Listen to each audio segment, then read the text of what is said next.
আছেন আপনারা খুব ভালো করে জানেন আমরা কারা, আপনারা খুব ভালো করে জানেন আমরা কি করতে পারি। আমরা এখনো পর্যন্ত আপনাদেরকে দাবি আদায় করে যাচ্ছি। আমরা সংবাদ সম্মেলন করেছি, আজকে শান্তিপূর্ণভাবে আমরা মানববন্ধন করেছি। আমরা আপনাদেরকে বারবার মেসেজ দিচ্ছি, কিন্তু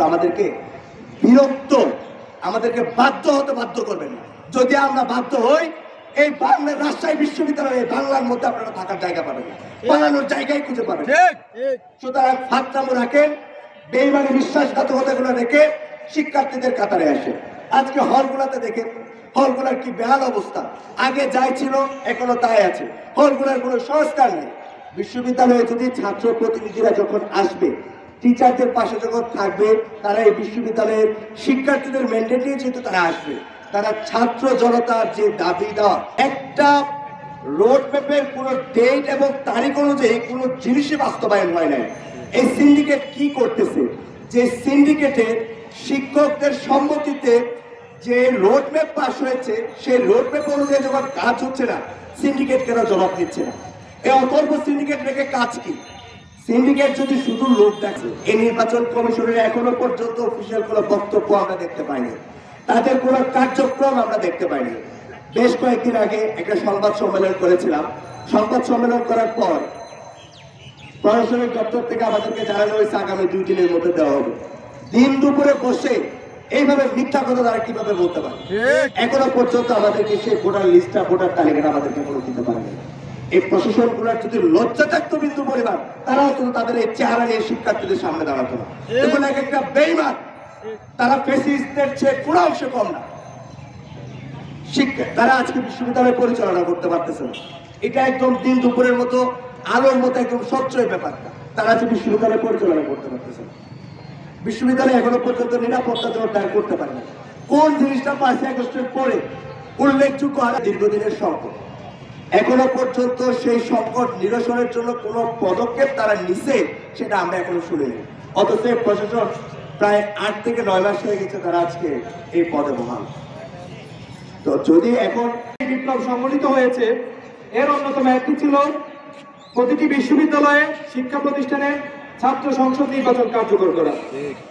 বিপ্লবের পরের সময়ে এসে যখন আমরা বলছি আমাদের সরকার, আমাদের প্রশাসন বিপ্লবী প্রশাসন, এই কথাগুলো যখন আমরা বলছি, এই কথাগুলোতে একটা গ্রাউন্ড তৈরি হতে হবে। এই কথাগুলো গ্রাউন্ড তৈরি হওয়ার জন্য আমাদের একমাত্র উপলক্ষ হচ্ছে আমরা দেখতে চাই বিশ্ববিদ্যালয়গুলোতে যেন ছাত্র সংসদ নির্বাচন কার্যকর থাকে। আমরা দেখতে চাই বিশ্ববিদ্যালয় শিক্ষার্থীরা যেন পূর্বের মতো আর প্রতিটি ইস্যু নিয়ে দাবি জানাতে না হয়, প্রশাসন যেন আগ বাড়িয়ে শিক্ষার্থীদের সংশ্লিষ্ট কাজগুলো আগে থেকেই করে দেয়। সেইটি যদি বাস্তবায়ন করতে পারে, তবে আমরা বলতে পারি এটি আমাদের প্রশাসন, আমাদের ম্যান্ডেটের প্রশাসন, জুলাই আগস্টের প্রশাসন। আন্দোলনে সীমাবদ্ধ থাকবো না, আমরা আমাদের ধারাবাহিক আন্দোলনে ফিরে যাব যতদিন না পর্যন্ত শিক্ষার্থীদের অন্যতম ম্যান্ডেট, জুলাইয়ের অন্যতম দাবি রাষ্ট্র কার্যকর না হচ্ছে, আমাদের আন্দোলন থেকে আমরা কখনো পিছপা হব না। সবের মধ্যে আমরা আসলে বিশ্ববিদ্যালয়কে একটি পূর্ণাঙ্গ আবাসিক বিশ্ববিদ্যালয় পরিণত করতে, তা বিশ্ববিদ্যালয় প্রশাসনকে জবাব দিতে হবে। বিশ্ববিদ্যালয় প্রশাসনকে আমাদের কাছে জবাব দিতে হবে ঠিক কতদিনের মধ্যে তারা শতভাগ আবাসনের যে পরিমাণ তৎপরতা আমরা প্রথম দিকে লক্ষ্য করেছি, কিন্তু নির্বাচন কমিশন গঠন করার পর থেকে আমরা ততটাই তাদের পক্ষ থেকে তৎপরতা কমানোর আমরা লক্ষ্য করেছি। আমরা জানতে পেরেছি এখন নির্বাচনের পূর্ণাঙ্গ সবকিছু বিষয় রাষ্ট্র নির্বাচন কমিশনার যারা আছেন তারা মিলে নির্ধারণ করবেন।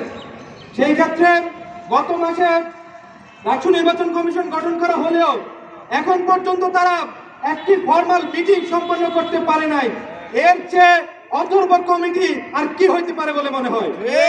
যে কমিটির মাধ্যমে রাষ্ট্র নির্বাচনের প্রাথমিক যে কার্যক্রম, এই কার্যক্রম যে কমিশন শুরু করতে পারে না, এই কমিশন যে আগামী জুন মাসে 3-4টা কমিটি পর্যন্ত গঠন করেছে প্রশাসন, কিন্তু বাস্তবায়নের ক্ষেত্রে কোনো ধরনের পদক্ষেপ দেখা যায় নাই। প্রিয় উপস্থিতি, আপনারা জানেন যে কোনো ধরনের আমরা যখন দাবি নিয়ে রাস্তায় দাঁড়িয়েছি, আমাদের অভিভাবকরা আমাদেরকে কমিটি গঠনের পথ দেখিয়েছে। তাদের বিরুদ্ধে অন্যান্য বিশ্ববিদ্যালয় পদক্ষেপ গ্রহণ করলেও আমাদের অভিভাবকরা আজকে বিড়ালের মতো মেও করে বসে আছে। আমরা প্রশাসনকে জানিয়ে দিতে চাই, এই প্রশাসন 5 আগস্টের আগের প্রশাসন না, এই প্রশাসন 5 আগস্টের পরের প্রশাসন। যদি এই প্রশাসন অতি দ্রুত সময়ের মধ্যে সেই ফ্যাসিস্টদের, সেই কমিটি গঠন থেকেই শুরু করে সীমাবদ্ধ থাকে এবং তাদের বিরুদ্ধে যদি কোনো দ্রুততর পদক্ষেপ না নেয় তাহলে সে 36,000 শিক্ষার্থী আবারও রাস্তায় নামতে এক মুহূর্ত দ্বিধাবোধ করবে না। একটা বিশ্ববিদ্যালয়ের শিক্ষার্থী হয়েও কেন আমাদের 75% স্টুডেন্টকে এখনো বাইরে মেসে থাকতে হবে, ভাড়া দিয়ে কেন থাকতে হবে? আমরা 72 বছরেও কেন 100% আমরা আবাসিক সুবিধা পাচ্ছি না? এবং দ্বিতীয় কারণ হচ্ছে আমাদের যে রাকসু তো কারো পার্সোনাল বা কারো ব্যক্তিগত উদ্দেশ্যের জন্য করতে চাই না, করতে চাই কি আমাদের বিশ্ববিদ্যালয়ের সকল শিক্ষার্থীদের কল্যাণের জন্য এবং বিশ্ববিদ্যালয়ের কল্যাণের জন্য। তারপরেও কিছু সুবিধাভোগী কিছু তখন আমরা একটা বাংলাদেশ আশা করেছিলাম যেটাতে কোনো বৈষম্য থাকবে না, যেটাতে থাকবে শিক্ষার্থীদের আশা ভরসা এবং আস্থার জায়গা, যেখানে নির্বাচনের মাধ্যমে আমরা আমাদের সমস্ত আমাদের দাবি আমরা পূরণ করতে পারবো, শিক্ষার পরিবেশ আমরা বজায় রাখতে পারবো, আমাদের শিক্ষকদেরকে আমরা আমাদের এই দাবি নিয়ে যখন আমরা আজকে প্যারিস রোডে দাঁড়িয়েছি, ঠিক একই সময় বাংলাদেশে আমরা দেখতে পাচ্ছি কোন দল রাকসুর বিরুদ্ধে অবস্থান নিয়েছে।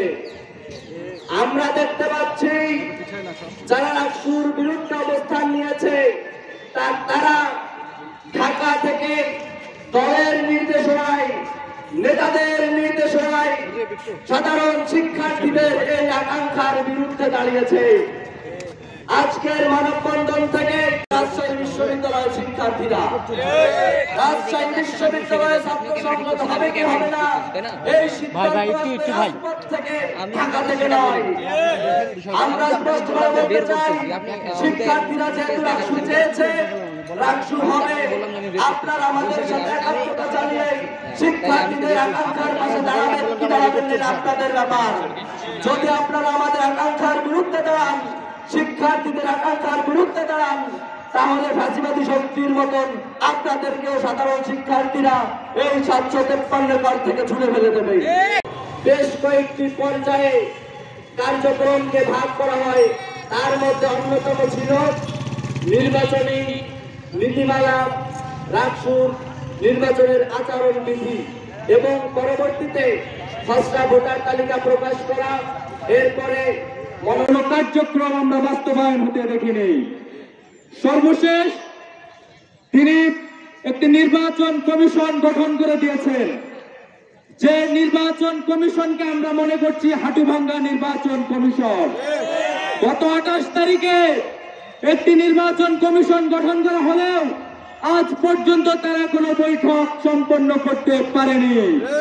রাকসুর ট্রেজারার অফিসে খসড়া ভোটার তালিকার লিস্ট সম্পন্ন হলেও একটি মিটিং করে এই নির্বাচন কমিশন খসড়া ভোটার তালিকা প্রণয়ন করতে পারে নাই। ভিত্তিক ছাত্র রাজনীতিকে বৃদ্ধাঙ্গুলি দেখানো সম্ভব, কিন্তু আমরা লক্ষ্য করছি যারা বারবার সেই লেজুর ভিত্তিক ছাত্র রাজনীতিকে ফিরিয়ে আনতে চায়, যারা তাদের মাদার বা ফাদার পার্টির এজেন্ডা ক্যাম্পাসগুলোতে বাস্তবায়ন করতে চায়, বিভিন্ন কায়দায় তারা রাকসু বা ছাত্র